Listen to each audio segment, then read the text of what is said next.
ഉച്ചത്തേക്കുള്ള ഊണ് പൊതികെട്ടാനുള്ള തയ്യാറെടുപ്പിലാണ്. ഇന്ന് എന്തൊക്കെ കറികളുണ്ടെന്ന് നമുക്ക് നോക്കാം. ബുധനാഴ്ചയാണ്. ആദ്യം തന്നെ മുരിങ്ങപ്പൂ തോരനാണ്. ഇതെങ്ങനെ വെക്കുന്നതെന്നുള്ളതിൻ്റെ വീഡിയോ നമ്മളിതിന് അവസാനം ചേർക്കുന്നുണ്ട് കേട്ടോ. പിന്നെ ചിക്കൻ കറി, ഇച്ചിരി കട്ടിയുള്ള ചാറായതുകൊണ്ട് ചോറിൽ തന്നെ ഒഴിക്കുകയാണ്.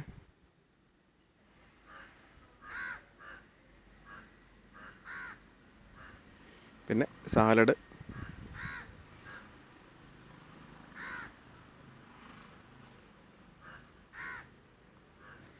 പിന്നെ 2 കഷ്ണം ചേമ്പൂടെ വെക്കുകയാണ് ഇതിൻ്റെ കൂടെ.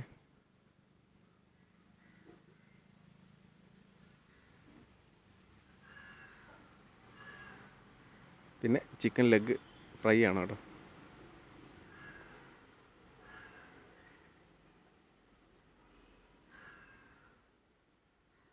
പിന്നെ ഒഴിച്ചുകറിയായിട്ട് മോരാണുള്ളതെന്നുള്ളത്. ഇത്രയാണ് ഇന്ന് ഉച്ചത്തേക്കുള്ള ചോറിനുള്ള കറികൾ. നമുക്ക് പൊതികെട്ടാം. ഉച്ചക്കത്തുള്ള പൊതി റെഡി ആയിട്ടുണ്ട് കേട്ടോ. നമുക്കിനി ആ മുരിങ്ങാപ്പൂ തോരൻ എങ്ങനെ വെച്ചതെന്ന് നമുക്ക് നോക്കാം. ഒരു ചട്ടി ചൂടായി അതിൽ എണ്ണ ഒഴിച്ച് അതൊന്ന് ചൂടായി വരുമ്പോൾ അതിൽ കടുകിട്ട് പൊട്ടിക്കണം.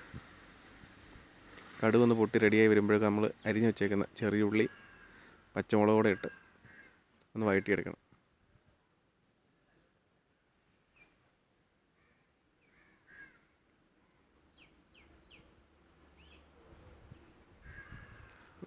അത്യാവശ്യം ഒന്ന് ചെറുതായിട്ടൊന്ന് മൂത്ത് വന്നാൽ മതി കേട്ടോ.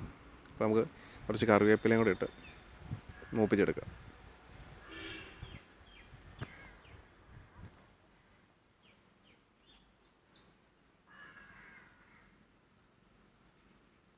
അതൊന്ന് റെഡിയായി വരുമ്പോഴേക്കും അതിലേക്ക് നമുക്ക് റെഡിയാക്കി വെച്ചേക്കുന്ന മുരിങ്ങയുടെ പൂ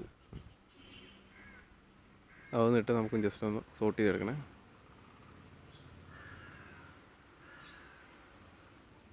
പിന്നെ ചിരകി വയ്ക്കുന്ന 1/4 കപ്പ് തേങ്ങ ചിരകിയോടെ ചേർത്ത് ഒന്ന് മൂപ്പിച്ചെടുക്കണം.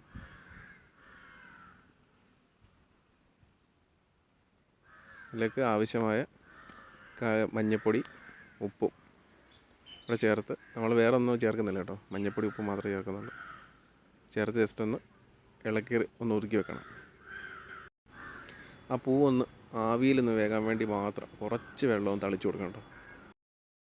നമുക്കതൊന്ന് ജസ്റ്റ് ഒന്ന് ആവിയിൽ വേകാൻ വേണ്ടി മാത്രമേ ജസ്റ്റ് ഒന്ന് വെള്ളം തളിച്ചു കൊടുക്കണേ.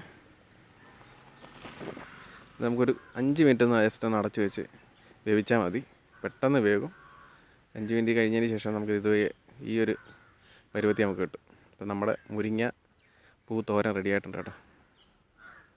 നല്ല ഹെൽത്തി ഫുഡാണ്.